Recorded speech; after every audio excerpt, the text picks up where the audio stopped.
আমরা আমন্ত্রণ করছি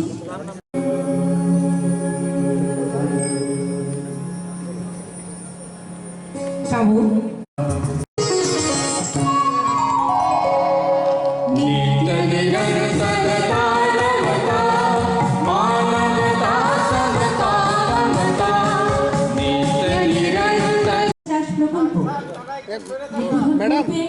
রাজ্যের মাননীয় মুখ্যমন্ত্রী শ্রী বিপ্লব কুমার দেব ডিজিটাল সুইচ অনের মধ্য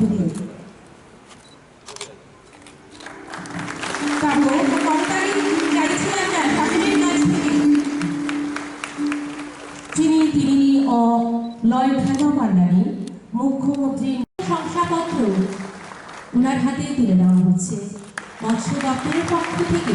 এটা একমাত্র বায়োফ্লকের মাধ্যমে আমজাদ মিয়া মহোদয়কে এবার আমাদের সামনে সম্মান প্রদান করবেন মৎস্য জনজাতি দপ্তরের মাননীয় মন্ত্রী শ্রী মেম্বারদের সামনে প্রকাশ করা হচ্ছে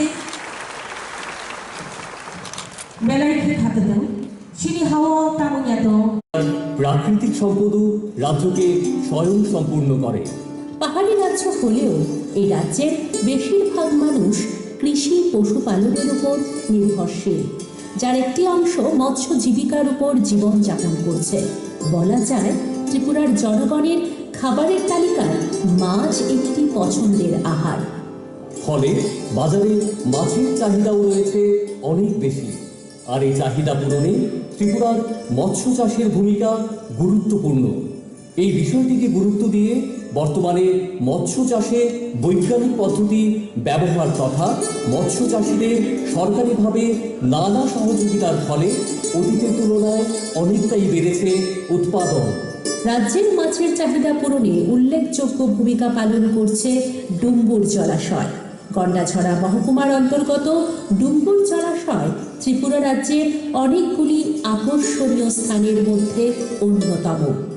অতীতে কৃত্রিমভাবে তৈরি করা এই জলাধারটি বিদ্যুৎ প্রকল্পের জন্য নির্মিত হলেও বর্তমানে ডুম্বুরের উপর নির্ভর করে ওই এলাকার 4000-এরও বেশি মৎস্যজীবী পরিবার তাদের জীবন ধারণ করছে।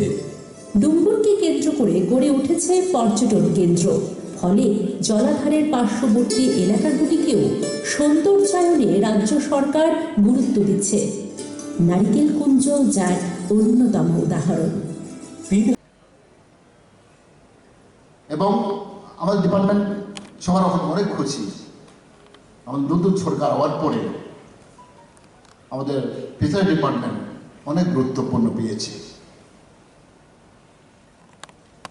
কারণ আমরা জানি ত্রিপুরা রাজ্যে hill and plain area, hill এরিয়াতে আমাদের অনেক ছোট ছোট দাম আছে, চেক দাম আছে। আপনি গিয়ে দেখুন ফরেস্ট ডিপার্টমেন্ট থেকে, আমি তো পরে যেমন ছিলাম 4 বছর, আমরা অনেক চেক দাম বাড়িয়েছি, নাহলে আরো 2,000 মতো, কিন্তু সেটাকে আমরা ইউজ করতে পারিনি সঠিকভাবে। আমরা এই চেক দামগুলোকে আমরা দেখাশোনা করতে পারিনি। ওয়াটার বডিস, আমি কালকে গিয়েছিলাম উদয়পুরে, পুরা উদয়পুর আমি ঘুরেছি কালকে। আমি নিজেই ইচ্ছা দেখার জন্য। কালকে ডুম্বুর আমি গিয়েছি, ডুম্বুর 2 বার গেছি ফিশারি ডিপার্টমেন্ট হওয়ার পরে। আমাদের অনেক স্কোপ আছে, নির্ভুল আছে, বড় বড় মাথাগুলি আছে, কিন্তু সেটাকে আমরা ব্যবহার করতে পারিনি। কেন করতে পারিনি? নতুন শহরে হওয়ার পরে আমাদের অনেক অনেক স্কিম আছে, আপনারা আমি বলবো না, আমাদের ডাইরেক্টর বলেছেন lot of scope, lot of opportunities, lot of fun is flowing for the love of fisheries. আমরা কেন করতে পারি? প্রথমে আমাদের মধ্যে ইচ্ছা দরকার, উইলিংনেস। আমি সেটা দেখিনি, ইচ্ছা আমি করতে চাই। প্রত্যেক মানুষের মধ্যে এই ইচ্ছা থাকতে হয়, ট্রাইবাল নন ট্রাইবাল সবার সাথে সাথে আমাদের মধ্যে একটা বুদ্ধি, প্রাণী করতে চাই না, বুদ্ধি থাকতে হয়। ইচ্ছা হলে হবে, বুদ্ধি থাকতে হবে, কিন্তু আমার মধ্যে সেটাই জিনিসটা আমি দেখেছি অনেক কম। কেন?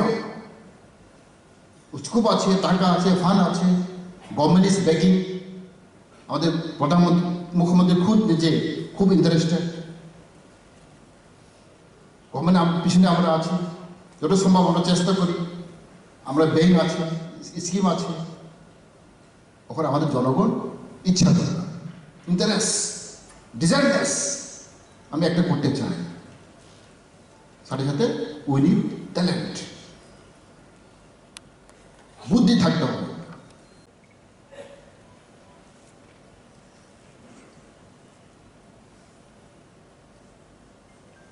বন্ধুরা,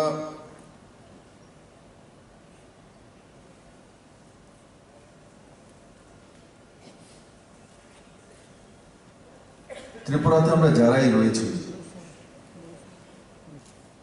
তাদের দৈনন্দিন খাদ্যের মধ্যে যেটা রয়েছে সেটা হচ্ছে মাছ, সেটা ড্রাই ফিশ হোক, শুকনো মাছ হোক আর জীবিত মাছ হোক।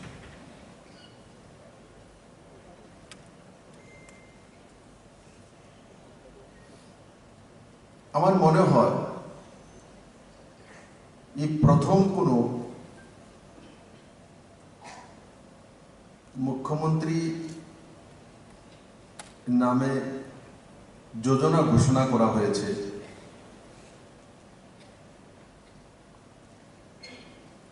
বায়োফ্লকের মাধ্যমে ফিশারি কালচারকে বাড়ানোর জন্য।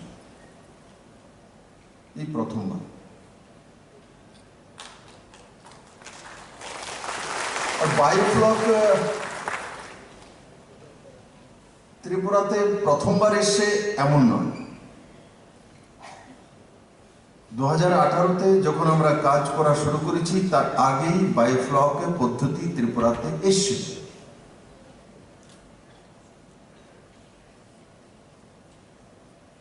তবে তার অগ্রগতি কেন হয়নি? কেন ওই সময় এই স্কিম লাগু হয়নি? কেন বায়োফ্লকের জন্য স্পেশাল ট্রেনিং হয়নি? কেন মৎস্যজীবীদেরকে যে কেসিসি লোন দেওয়ার ব্যবস্থা করা হয়নি?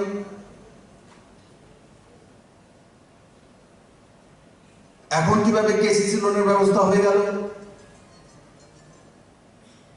মুখ্যমন্ত্রী নিবিড় মৎস্যজীবী প্রকল্প, তার একটা বই আজকে ইনোগ্রেশন করা হয়েছে, তার মধ্যে ফর্ম ফিল আপ কিভাবে করতে হবে সেই ফর্মও দেওয়া আছে, ওর ইজি টু করে দেওয়া রাখা হয়েছে। আগে মৎস্য চাষিরা কৃষি লোন, কেসিসি লোন পেত না, কারণ মৎস্য চাষি বড় মাত্রায় আছে যারা অন্যের জমিনকে লিজে নিয়ে মৎস্য চাষ করে, যেমন মাননীয় মন্ত্রীজি খোয়াইয়ের যে মৎস্য চাষী তার বিষয়ে বলেছে, পুরস্কৃত হয়েছে, আমি জানি ওনাকে, কৃষ্ণদেব বর্মাকে আমি জানি, ওনার বাড়িতে গিয়েছি। তো আগে কেন ওনাদের বাড়িতে মুখ্যমন্ত্রী যায়নি? আগে কোনো তাদের বাড়িতে কনসার্ন মিনিস্টার যায়নি? মানে মাছের চাষ, জানলা চাষ তাদের কাজ।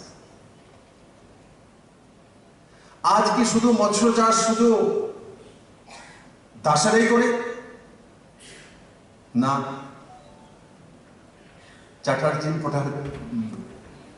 চক্রবর্তীও করে, দেববর্মাও করে, জমাতেও করে, নোয়াতেও করে, দেবনাথও করে। এটা একটা বড় উপজীবিকা, ইনকামের সবচেয়ে বড় মাধ্যম, সবচেয়ে বেশি আমাদের দৈনন্দিন যে খরচা কনজামশন করি আমরা মাছের মধ্যে। আমরা বাজারে যাই, সবজি যদি 100 টাকার কিনি, 150 টাকার কিনি, মাছ একখানা কিনবো যদি আধা কিলো কিনি লোকাল মাছ, তো মিনিমাম 250 টাকা। তার মানে বাজারে 500 টাকা নিয়ে গেছি, তো 250 টাকা মাছে দেয়, বাকি 250 টাকা অন্যান্য কিছুর মধ্যে, চাল ডাল সবজি পান্না ডিনার সবকিছু। আমাদের বাজারের খরচার ম্যাক্সিমাম পয়সাটা কোথায় যায়? মাছের মধ্যে। অথচ এত বড় বিজনেস যেখানে রয়েছে সেটাকে তুলে ধরা, নজওয়ানদেরকে রোজগারের দিকে ধাবিত করা, উৎসাহিত করা, এটা সরকারের কাজ, মুখ্যমন্ত্রীর কাজ, কনসার্ন মন্ত্রীর কাজ। এমনিতে গরিব ধরে দেয়, শ্রমিক ধরে দেয়, কিন্তু মাছে হাত লাগাবে না, স্মেল আসবে। কিন্তু বিপ্লব দেব তো হাতেও মাছ নিয়ে নেই। আমি যখন গিয়েছি, মৎস্য এক্সিবিশন হয়েছিল, তো এখানে যারা আছে তারা জানে যে আমি মাছ হাতে উঠিয়ে ছবিও তুলেছি, সোশ্যাল মিডিয়াতে পাঠিয়েছি। আমার জেলে ভাই বোনরা যদি মাছ উঠাতে পারে, সবচেয়ে বড় ইনকামের রাস্তা এটা। সবচেয়ে কম সময় ধনবান ব্যক্তি ত্রিপুরাতে হওয়া যায় এই বিজনেসের মাধ্যমে, অথচ তাকে সাইডলাইন করে রাখা হয়েছে। আর আয়াত করা হচ্ছিল বাংলাদেশ থেকে, ওয়েস্ট বেঙ্গল থেকে। আর এমনি তো পুরনো সরকারের আদত ছিল ওয়েস্ট বেঙ্গল থেকে কোনো কিছু আসলে ওনাদের ভালো লাগে, কারণ ওখানে 34 বছর কমিউনিস্টের স্বর্গরাজ্য ছিল, তার জন্য ওখান থেকে আসলে ওনাদের কাছে ভালো লাগে, ওখানে থেকে আসা উচিত। চীন থেকে এসছে, মাছ ঝাল লাগলে কি মিষ্টি লাগতেছে।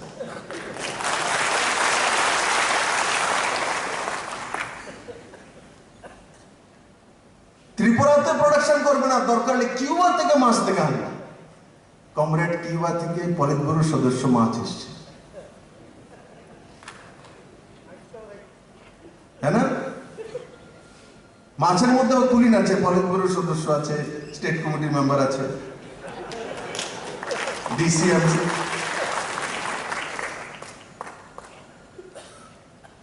এগুলো করে 12টা বাজিয়েছে ত্রিপুরা।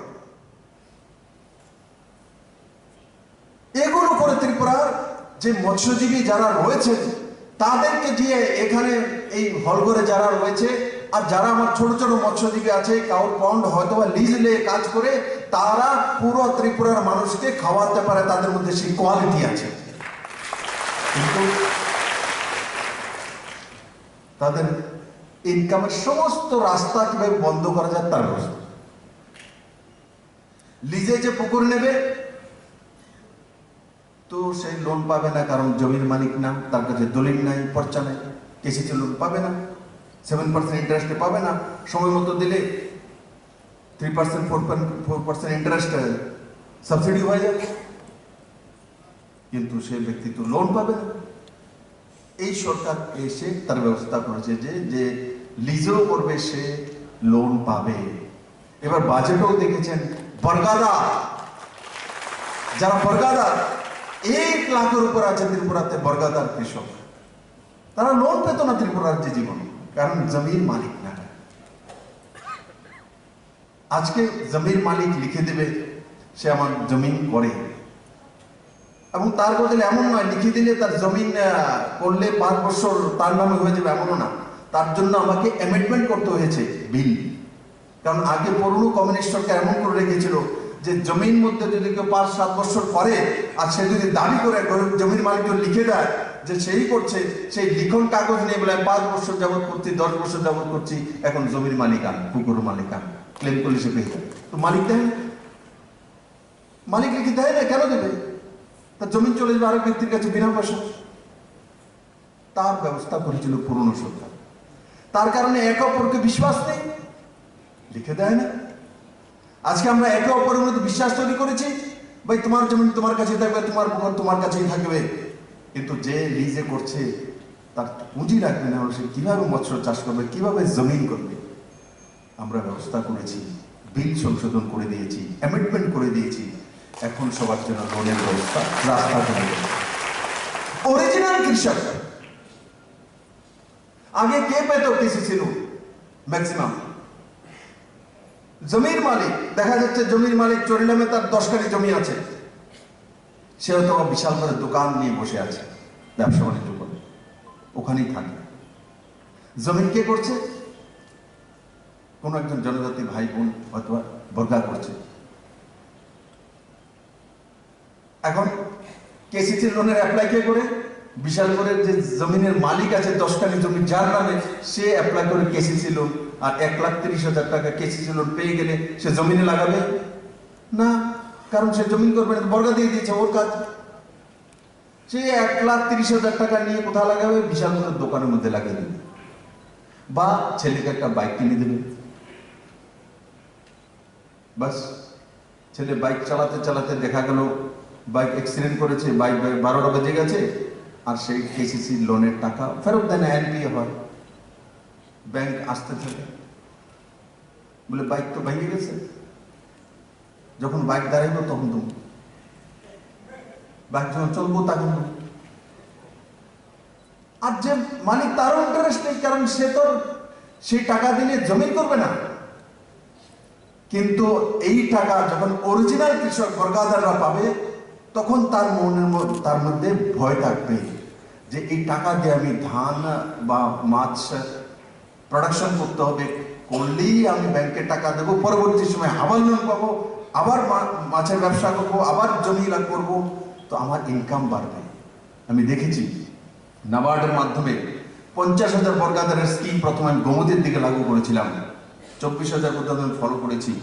আমি ব্যাংক ভালো জিজ্ঞাসা করেছিলাম কি এই যে বর্গাদাররা যে লোনটা নিচ্ছে কেসিসি লোনটা, সেটা কি এনপি হয়? বলে স্যার নেই, 100% টাকা চলে আসে। কেন? বলে যারা করছে তারাই তো নেয়, তার কারণে ব্যাংকের কাছে টাকা চলে আসে। তার মানে যে কাজ করছে তাকে লোন না দিয়ে যে কাজ করছে না তাকে লোনের ব্যবস্থা, সেই জায়গাতে পুরনো সরকার ধ্যান কেন দেয়নি? ল্যান্ডলেসের জন্য, ভূমিহীনের জন্য, বর্গাদারদের জন্য সবচাইতে কান্না দুঃখ এরাই করছে। এমনও তো কান্না করতে করতে যে সর্দিও হয়ে যেত, মেলার মাঠ থেকে ট্যাবলেট খেতে হতো। এও ট্যাবলেট, চিনের ট্যাবলেট, এতে থোড়ি জ্বর ভালো হবে। আজকে চীনের ট্যাবলেটে ভালো হয়নি কোভিডের সময়, মোদির ট্যাবলেট, মোদির ইঞ্জেকশনে ভালো হইতে হচ্ছে। এই চীন ইঞ্জেকশন পাঠায়নি এখানে, কিউবা থেকে ইঞ্জেকশন আসেনি। আমাদের এখান থেকে কিউবাতে জ্বর উঠলে এখানে গামছা পেতে পেতে টাকা তুলে নিয়ে কিউবাতে পাঠাতো। কিন্তু আমরা যখন কোভিডে ভুগছি, না চীন থেকে আমার কাছে কোভিডের ইঞ্জেকশন এসছে, না কিউবা থেকে এসছে তো নরেন্দ্র ভাই মোদি দিয়েছে। এদেরকে জিজ্ঞাসা করা দরকার। কোটি কোটি টাকা তুলে তো চেকোস্লোভাকিয়া, যুগোস্লোভিয়া, কিউবাতে যখন তাদের কোনো প্রবলেম হয়েছে পাঠিয়েছেন, কিন্তু যখন কোভিডের সঙ্গে মোকাবেলা করছি তখন কিউবা থেকে, চেকোস্লোভিয়া, যুগোস্লোভিয়া, চীন থেকে 1 পয়সা ত্রিপুরা মানুষের রক্ষা করার জন্য এসেছিল। এই পাশাপাশি কার কার কোভিডের ইনজেকশন হয়েছে হাত তুলুন তো দেখি, আর হাত নামান। কার কার চীনের থেকে ইনজেকশন হয়েছে হাত তুলুন। চেকোস্লোভিয়া, যুগোস্লাভিয়া, কিউবা আসেনি। কিন্তু এখানে অনেক লোক আছে, আমি বললে হাত হয়তো তুলবে, যে কিউবাতে প্রবলেম হয়েছিল তার জন্য পয়সা দিয়েছে, চাঁদা দিয়েছে। কিউবাতে ক্রাইসিস হয়েছিল তার জন্য ত্রিপুরার মানুষ চাঁদা দিয়েছে, হলঘরের মধ্যে আছে কেউ? গামছা বিছানোর মধ্যে, গামছার মধ্যে কে কে টাকা দিয়েছে হাত তোলেন তো দেখি। দেখো আছে, দেখেন গামছার মধ্যে টাকা তো না। এখন গামছা বিছিয়ে নামেনি বিপ্লবদের, अब গামছা জমানা চলা গেল। अब ডিভিডি চলে এসছে নরেন্দ্র মোদী, গামছার জমানাই চলে গেছে। এখন ডাইরেক্ট বেনিফিট ট্রান্সফার। ত্রিপুরা কোথায় পরিবর্তন হয়ে গেছে কেউ কল্পনা করে না। পিছিয়ে পড়া এক মানসিকতা লোকেদের কাছে ছিল ত্রিপুরা।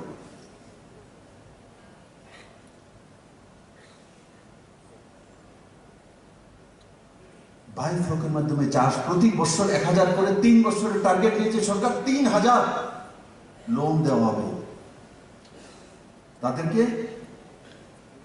দুটি 15,000 লিটারের ট্যাঙ্কি দেওয়া হবে, একটা সরকার তৈরি করে দেবে স্কিমের মাধ্যমে, আর একটা যে বেনিফিশিয়ারি সে করবে সেটা সস্তায়, কারণ পলিথিনের মধ্যে দিয়ে করে নেবে।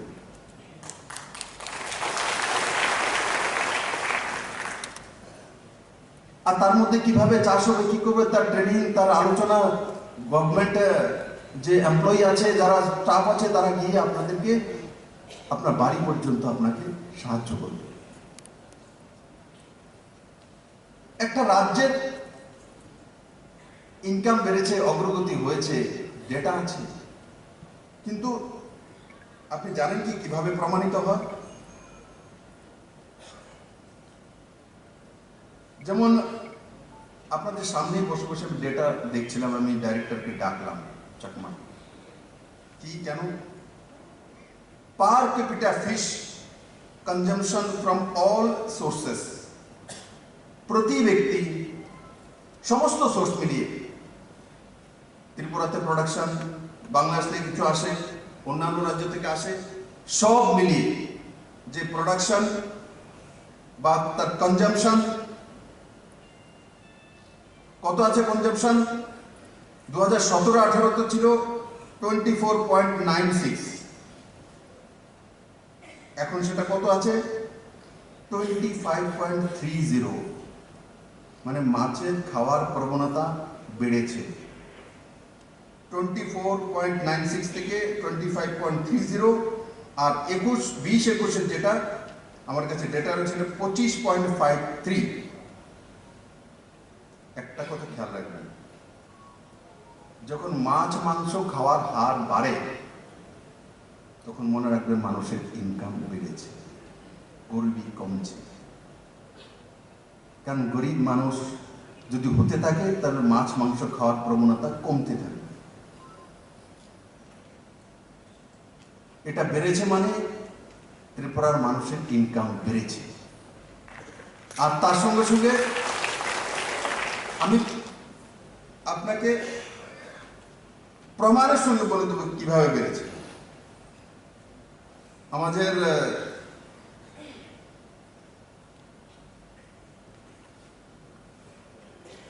মাছের যে মাছ এবং চিংড়ি মাছ প্রোডাকশন কত বেড়েছে? 18-19 থেকে 20-21, 18-19 তাদের সময় আমাদের শুরুয়াতে 7.98%, মানে 8% বেড়েছে। ফিশ ফার্মার কত বেড়েছে? পার লাখে আছে 4.62% বেড়েছে। এরিয়া কাল্টিভেশনের জন্য কি কতটা বেড়েছে? 8.20% বেড়েছে। প্রোডাক্টিভিটি কত বেড়েছে? এটা 5.97 অ্যাভারেজ। তার মানে আমি যেটা ডাটাটা বললাম, পার capital fish consumption from all sources, এটা ম্যাচ করছে, ডাটাগুলো ম্যাচ করছে।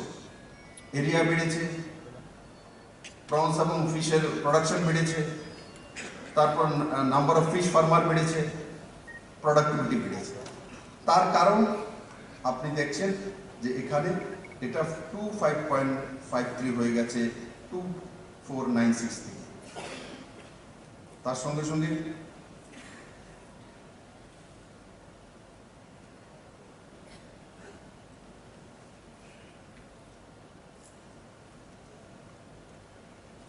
এই মৎস্য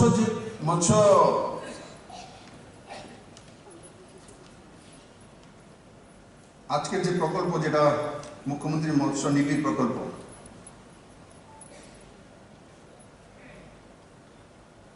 বায়োফ্লকের মাধ্যমে নজওয়ানদেরকে তার দিকে ধাবিত করা।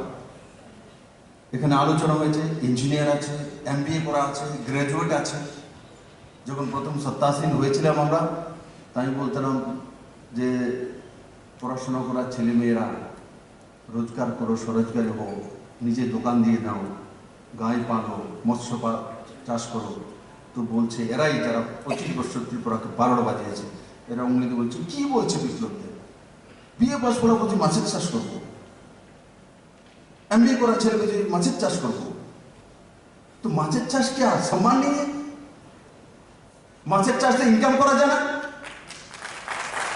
সবচেয়ে বেশি ইনকাম মাছের চাষ দিয়ে হয়। তো বিপ্লবদের নজওয়ানদেরকে ওই দিকে নিয়ে যাচ্ছিল, কিন্তু এরা তো বোঝে না। এরা বুঝে যে ওই পার্টির লাইনের মধ্যে গেলে বুঝি আপনার জীবন সুন্দর হয়ে উঠবে। মুর্দাবাদ জিন্দাবাদ আন্দোলন করলেই বুঝি মাছ বেরিয়ে যাবে। রাস্তার মধ্যে আন্দোলন করলে মাছের শুনে শুনে ইসলাম জিন্দাবাদ করে বেরিয়ে যাবো মাছ। আরে কি বিপদ! আমি বলি না, মাছের প্রোডাকশন তখনই বাড়বে যখন পুকুরের মধ্যে ওরেটার লাগানো হবে, তার মধ্যে সঠিক খাদ্য দেওয়া হবে। 3 লেয়ারে মৎস্য চাষ শিখবে, বায়ু ফলকের মাধ্যমে মৎস্য চাষ করবে, সাইন্টিফিক হতে মাছের চাষ করা হবে, তার ট্রেনিং নেওয়া হবে, তবে বাড়বে। রাস্তায় নেমে মৎস্য তুমি বাড়ছো না কেন, জবাব চাই জবাব দাও। তোমার মাথা ছোটা কেন, জবাব চাই জবাব দাও। কাতলা মাছ তোমার মাথা বড় কেন, রুই মাছ ছোটে কেন, আন্দোলন করতে হবে। কাতলা মাছের মতন বড় মাথা করতে হবে। এই বলি করে মাছ বাড়ে না, এগুলি করে মাছ বাড়ে না। এইগুলি করে তাদের সত্তা বাড়ে। 25টা বছর বসে বসে এগুলি করেছেন, বাইরে কিছু করেনি। আজকে আমার ত্রিপুরার নাম দুনিয়া জানে। এরা থাকতে এক ব্যক্তির নাম জানতো আর তার পার্টির নাম জানতো। আজকে মাননীয় প্রধানমন্ত্রী মন কি বাতের মাধ্যমে কতদিন বলছে ত্রিপুরার জ্যাকফ্রুটের কথা, ত্রিপুরার কাঁঠালের কথা। আজকে ত্রিপুরার কাঁঠাল দুনিয়ার মধ্যে চলে গেছে। জার্মানিতে বিক্রি হয়, ইউরোপের বাজারে বিক্রি হয়। ত্রিপুরার যে সুগন্ধ লেবু ইউরোপের বাজার বিক্রি হয় এলাচি লেবু। ত্রিপুরার কুইন পাইনাপল দুবাইয়ের বাজারে, ইউরোপিয়ান বাজারে। ত্রিপুরার বাঁশের বোতল দুবাইয়ের বাজারে এক এক বোতল 3-3 হাজার টাকা বিক্রি হয়। এক বাড়ি বাঁশের দাম কত? 50 টাকার বাড়ি বাঁশে 7 বোতল করে নেয়। 7,000-8,000 টাকা একটা বাড়ি বাঁশ দিয়ে যত বোতল সেট করা হয়। আজকে ত্রিপুরার কত পরিচিতি আছে। কাশ্মীর গোল ত্রিপুরা তো হয়, তার জন্য নজওয়ান চাকমাকে মানুষ চেনে। মন কি বাতের মাধ্যমে প্রধানমন্ত্রী বলে। আগে ত্রিপুরার কথা কতবার আসতো। আজকে ত্রিপুরার জিবি হসপিটালে ওপেন হার্ট সার্জারি হয়, তার জন্য জিবিকে চেনে মানুষ। আগে রেফারেল করার জন্য যেত মানুষ, বাইরে চলে যাবো চেন্নাইতে, জিবি থেকে একটা রেফারেল নিয়ে আসো, তো সরকার থেকে 1,25,000 টাকা পেয়ে যাবো। তার জন্য গরিব মানুষ যেতেন, ত্রিপুরার মানুষ যেতেন। আর আজকে এই জিবি হসপিটালের মধ্যে ওপেন হার্ট সার্জারি হয়, বাইপাস সার্জারি হয়, নি রিপ্লেসমেন্ট হয়, হিপ রিপ্লেসমেন্ট হয়, বা অ্যাঞ্জিওপ্লাস্টি হয়, নিউরো সার্জারি হয়। কটা বছর লাগে? আজকে কোটি কোটি টাকা খরচ করে মানুষকে যেতে হয় না।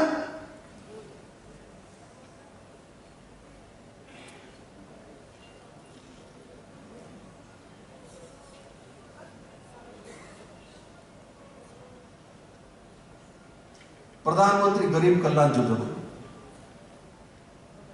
এখানে কেউ প্রধানমন্ত্রী গরিব কল্যাণ যোজনার মাধ্যমে ফ্রিতে 5 কিলো করে যে চাউল পায়, সেটা পায় কি কেউ? হাত তুলুন দেখি। বড় মাত্রা আছে। এটা যে আরো 6 মাস বেড়েছে জানেন কে কে? খবর আছে।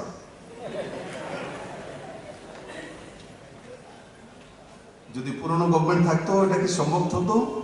ফ্রিতে চাউল, দরকার হলে ফ্রিতে চাউল, 5 কেজি চাউলের প্রতি চাউলের মধ্যে 1 কোটা করে পার্টি বিশ্ববিদ্যালয় লই নিল। 1 কোটা করে এনে দিয়ে যাও গামছা। আপনারা যে কোথায় কোথা থেকে মুক্তি পেয়েছেন, নরেন্দ্র ভাই মোদী, অমিত ভাই শাহ, আপনাদের শুধু ত্রিপুরাকে সত্তা পরিবর্তন করে দেয়নি, এই গামছার মধ্যে চাল দেওয়ার পরিবর্তন করেছে। গামছার মধ্যে টাকা পাঠিয়ে কিউবাতে পাঠানো বন্ধ করেছে। এখন 4 বছর হয়ে গেছে, অনেকে ভুলে গেছে কত রাহাজানি করতেন এরা। 5 কিলো করে চাউল, যদি 4জন 5জন যদি মেম্বার হয় 20 কিলো চাউল ফ্রিতে পাবে। এরা আগেই সব রচনা করে দিত, 20 কিলোর মধ্যে 5 কিলো পার্টি অফিসের জন্য পাঠিয়ে দেবেন, তবে আপনার নামটা পাঠানো করে আমরা আপনার নাম কেটে দেব। এরা কাটার মাস্টার, কিছুরও করলে দমকিতে কেটে দেবে। বৃদ্ধা মা সোশ্যাল পেনশন পায়, 70 বছর বৃদ্ধা মহিলা, তাকে বলবে নারী সমিতির লাইনের মধ্যে হাঁটো। যদি তাকে বিকেলবেলা না দেখে মাসের শেষে যখন পেনশনটা নেওয়ার জন্য যায়, তখন তাকে আটকিয়ে দেয় তার পেনশন। এরাই তো করেছিল। আর আজকে নরেন্দ্র মোদীর নেতৃত্বে আসার পর ডিবিডি সিস্টেম আমরা করে দিয়েছি, কোন মার পেনশন বিপ্লব দেওয়া আটকাতে পারবে না, ডাইরেক্ট তার অ্যাকাউন্টে চলে যাবে, তার অ্যাকাউন্টে যাবে। প্রধানমন্ত্রী আবাস যোজনা 10 বছর 15 বছর লাগাতার পার্টি করতে করতে জুতা চপ্পল ক্ষয়ে যেত, তাও সত্তাসীন পার্টির হলে তবে সে ঘর পাবে, না হলে পাবে না। আজকে নরেন্দ্র মোদীর নেতৃত্বে যখন সরকার এসছে, আর এখানে যখন ভারতীয় জনতা পার্টি আইপিএফটি সরকার, জনমুখী সরকার, তখন বিপ্লব দেব কাউকে জিজ্ঞাসা করেন না কোন পার্টি করেন, কোন জাত, কোন পন্থার। এই ত্রিপুরাতে এই পর্যন্ত 2,30,000 উপরে ঘর নিয়ে এসেছি, 4 বছরে 2,30,000 উপরে। 5 বছরে এরা এনেছিল কত? 46,000 ঘর। 5 বছরে কত বড় আন্দোলনকারী। আর বিনা আন্দোলনে গত 2 দিন আগে 65,000 ঘর এসছে, আবাস প্লাসের মধ্যে 40,000 ঘর আবার চলে এসছে। যারা এই সরকার আসার পর ফর্ম ফিল আপ করেছেন, আপনারা এখন ঘর পেয়ে যাবেন। 65,000 ঘর আমার কাছে চলে এসছে। আমি বলেছিলাম মার্চ এপ্রিলের মধ্যে সবাইকে দেবো ঘর। যারা নতুন করে ফর্ম ফিল আপ করেছেন, যারা বাদ করেছিলেন তৎকালীন সময়, আপনাদের সঙ্গে 9/7 করেছিল দলাদলির কারণে, এই সরকার আপনাদের সঙ্গে ন্যায় করেছে। এবং ওই সময় যারা ভরেছিল তাদেরকেও 1,59,000 ঘর একসঙ্গে এই সরকারই দিয়েছে। কারোর ঘর কাটা হয়নি বন্ধু। কিছু ইলিগাল ছিল, সেগুলো জিও টেকিং এর সময় কাটা পড়ে গেছে, আধার কার্ড ম্যাচ করে না। কিন্তু রেকর্ড করে 2,30,000-35,000 ঘর চলে এসছে, আরো কিছু ঘর আসবে। তার মানে প্রায় 2.5 লাখের কাছাকাছি ঘর। একবার কল্পনা করে দেখতে পারবে, চিন্তা করা যায়। সবকিছু হয়ে যায় তো মানুষ মনে করে এগুলো মনে হয় সিস্টেমের মধ্যে ছিল, এগুলো সিস্টেমের মধ্যে ছিল না। টিনের ঘর থাকলে প্রধানমন্ত্রী আবাস যোজনা ঘর পাওয়া যেত না, শুধু এখানে না, পুরো ভারতবর্ষের মধ্যে। এটা যদি কেউ চেঞ্জ করেছে, তো ত্রিপুরা রাজ্য সরকারের তরফ থেকে মাননীয় প্রধানমন্ত্রীর কাছে চেঞ্জ করা, আর তার লাভ পুরো ভারত ব্যাপী সবাই পেয়ে গেছে। আজকে ত্রিপুরা সরকার ছোট্ট এক রাজ্য হতে পারে, কিন্তু মাননীয় প্রধানমন্ত্রী ত্রিপুরাতে বিপ্লব দেব যদি কোনো লিখে দেয়, তার কারণে পুরো দেশের আইন চেঞ্জ করে দেয়। এটা ত্রিপুরার ইতিহাসে কোনোদিন হয়নি। মাননীয় প্রধানমন্ত্রীকে তার জন্য ধন্যবাদ। আজকে 5 কিলো করে চাউল 6,30,000 পরিবারের কাছে যায়। কারোর কাছ থেকে 10 পয়সা কমিশন নেওয়া হয় না বন্ধু। ফ্রিতে সবাইকে কোভিডের ইঞ্জেকশন দেওয়া হয়েছে, কারোর কাছ থেকে 10 পয়সা কমিশন নেওয়া হয়নি। উল্টো স্বাস্থ্যকর্মীরা, গভর্নমেন্ট এমপ্লয়িরা বাড়ি বাড়ি গিয়েছে, তিরস্কার শুনেছে। যখন বাড়ি বাড়ি ইঞ্জেকশন দেওয়ার জন্য যাচ্ছিল, টেস্ট করানো যাচ্ছিল, অনেক জায়গা তিরস্কার করতো মানুষরা ভয়ে, যে কোভিড নিয়ে আসবে।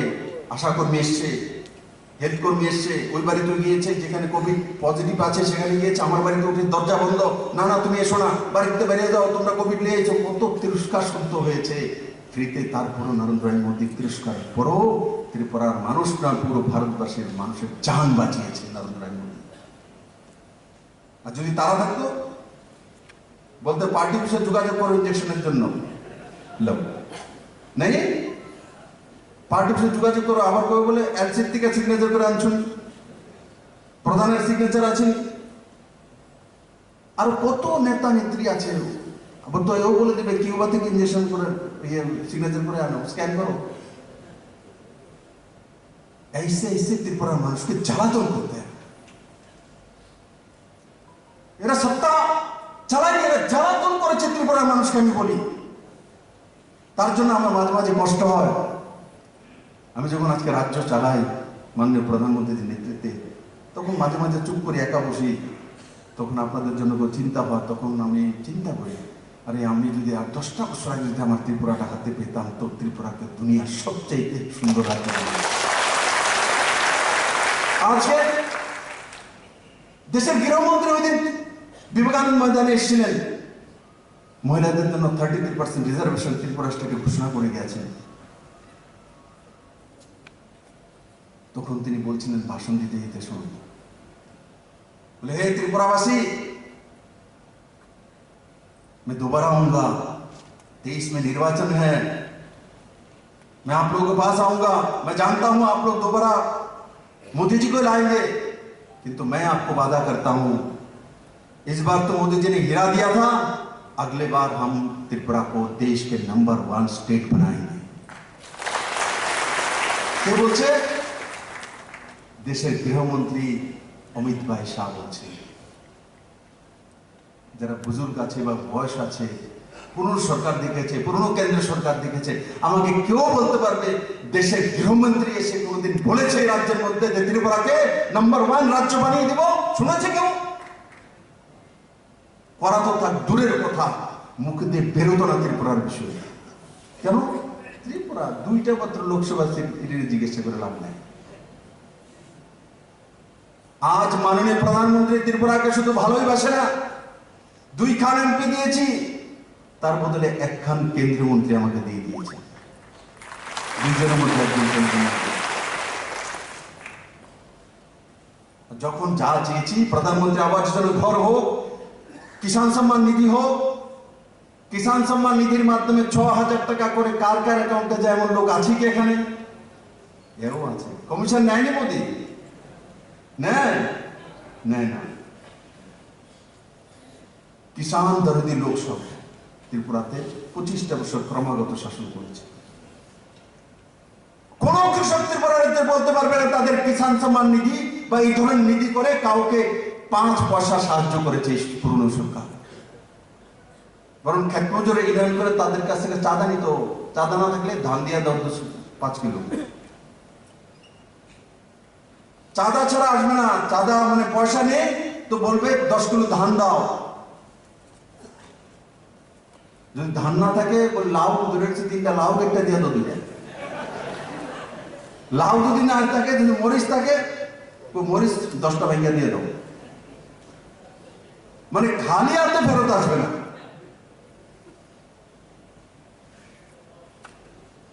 যদি এগুলিও না থাকে আপনার কাছে, পুকুর আছে, পুকুরে মাছ দেখছে, বসি ডালো মাছ ধরে নেবে, না কোনি জালটা আনো মাছ 1 কিলো 10 কিলো তুলে নিয়ে যাবো, মানে দেখাবে না। বিনা চাঁদা আপনার ঘর থেকে বেরোবে না, কোনো না কোনো কিছু নিয়ে যাবে। আর আজকে যে সরকার এসে আপনাদের ট্রেনিং এর ব্যবস্থা করছে ফ্রিতে, বায়োফ্লকের মাধ্যমে স্কিম নিয়ে এসছে আপনাদের ছেলে মেয়ে, আপনাদের রোজগারের জন্য। কেসিসি লোন সহজ কিস্তিতে নিয়ে এসছে। 1 পাতার ফর্ম ফিল আপ করে লোন পেতে পারেন, তার ব্যবস্থা করার জন্য বিল অ্যামেন্ডমেন্ট করেছে।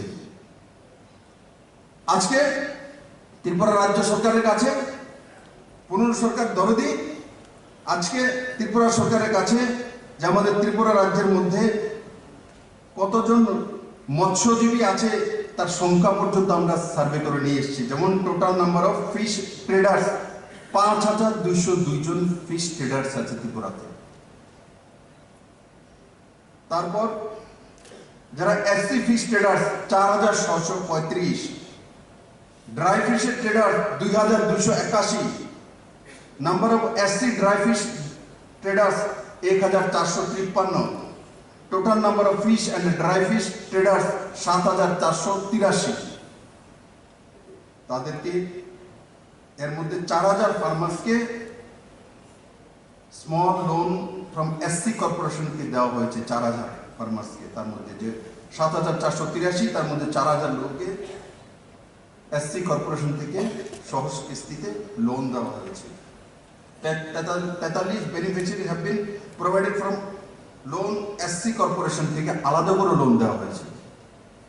পুরনো সরকারের কাছে হিসাব ছিল কি, এরা জানতো কি 7,483 জন ফিশ বা ড্রাই ফিশ বিজনেস করে এমন লোক আছে? ডেটা নেই, আমি বলছি। শুধু বড় বড় বাজারের মধ্যে আরো তো কে করে কিছু কিছু তাদের সংখ্যা ছিল, কিন্তু গ্রামের মধ্যে কে কে ব্যবসা করছে তার অঙ্ক গণিত পুরনো সরকারের কাছে ছিল না। সেই ডেটা আমরা কালেক্ট করেছি, কালেক্ট করে বলেছি যে তাদেরকে সাহায্য করো, কেসিসি লোন দাও, তাদের এসসি কর্পোরেশন মাধ্যমে লোনের ব্যবস্থা করো। পুরনো সরকার তার মধ্যে ধ্যান দেয়নি। তাই বন্ধুরা, এই সরকার আসার পর মাছের প্রোডাকশনও বেড়েছে। প্রায় 7,000 মেট্রিক টন মাছের প্রোডাকশন বেড়েছে ত্রিপুরাতে। আজকের যেই প্রকল্প আমরা ঘোষণা করেছি বা যার জন্য আমরা এসেছি, আর তার মাধ্যমে যখন 3,000 প্রতি বছর 1,000 করে 22 লোকের মাধ্যমে বেনিফিশিয়ারিজকে দেওয়া হবে সাবসিডাইজ স্কিমে, তো আরো 3,000 মৎস্যজীবী যুক্ত হবে তার মধ্যে। তার মানে রোজগারও বাড়বে, মৎস্যের প্রোডাকশনও বাড়বে, ত্রিপুরার মানুষেরও লাভ হবে। তাই বন্ধুরা, আমি কিছু বিষয় মৎস্য ছাড়াও আপনাদের সামনে তুলে ধরেছিলাম। সেগুলো কোভিডের ইঞ্জেকশন, 5 কিলো চাওয়াল, তারপর প্রধানমন্ত্রী আবাস যোজনা, আরেকটি যোজনা। এখানে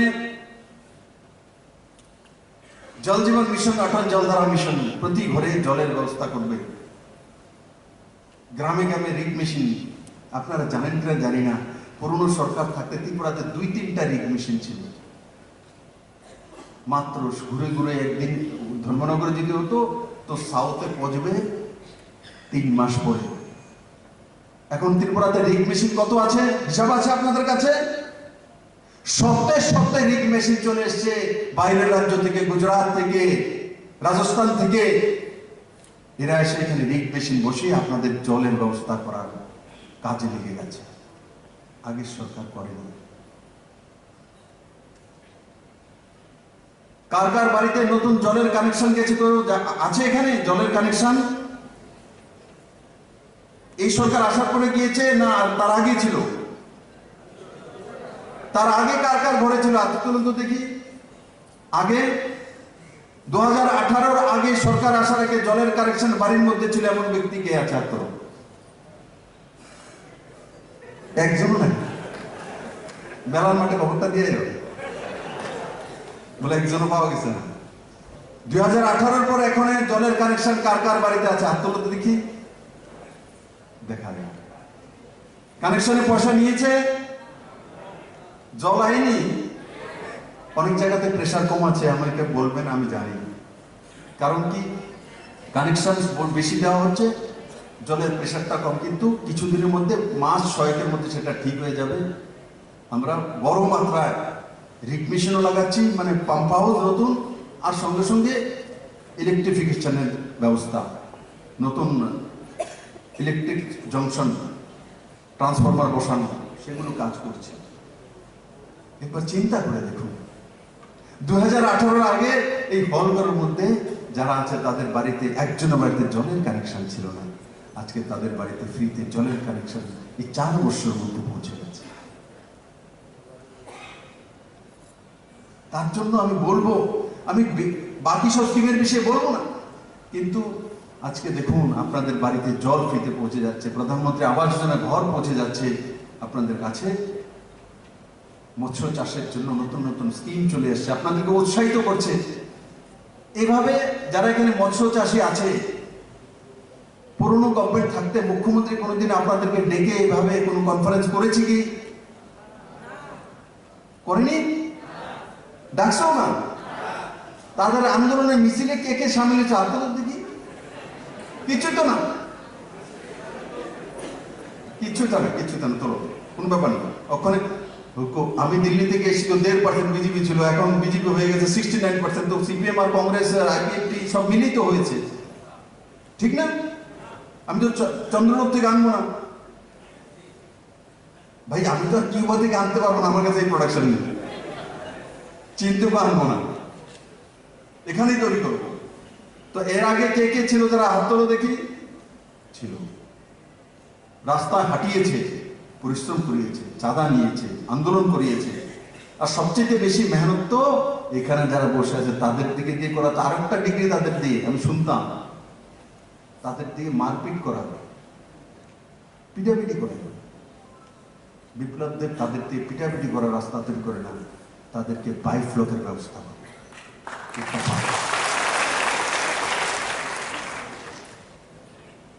এটার মধ্যে তফাৎ।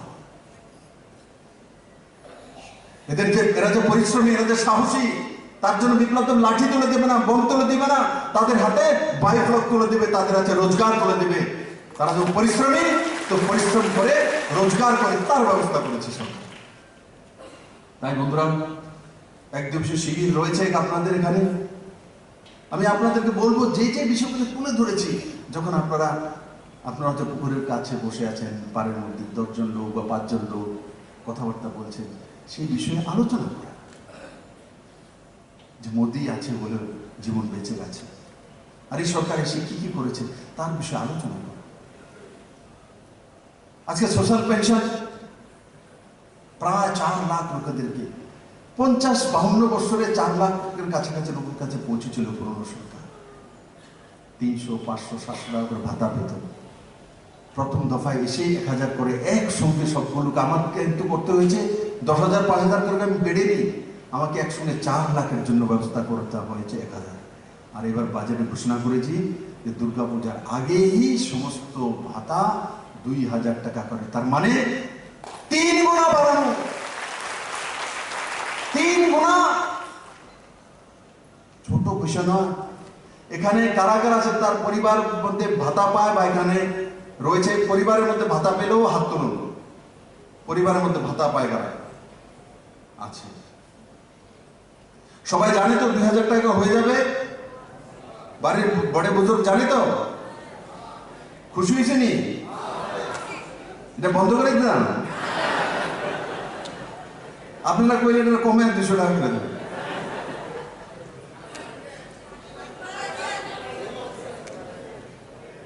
এখন আর আন্দোলনে বাড়াতে হবে না। মহিলা এখানে আছে কিছু, আমার কোন মহিলা বলতে পারবে যে 33% রিজার্ভেশনের জন্য আমার কাছে কোনো অ্যাপ্লিকেশন দিয়েছে? কেউ দেয়নি। বিনা আন্দোলনে 33% রিজার্ভেশন মহিলাদের জন্য হয়ে গেছে। আর যারা পুরুষ আছে তাদের ভয় পাওয়ার দরকার নেই। 33% রিজার্ভেশন ব্যাকলগ নেই, যদি মহিলারা না আসে তো পুরুষ সেখানে ঢুকতে পারবে, তার রাস্তা আছে।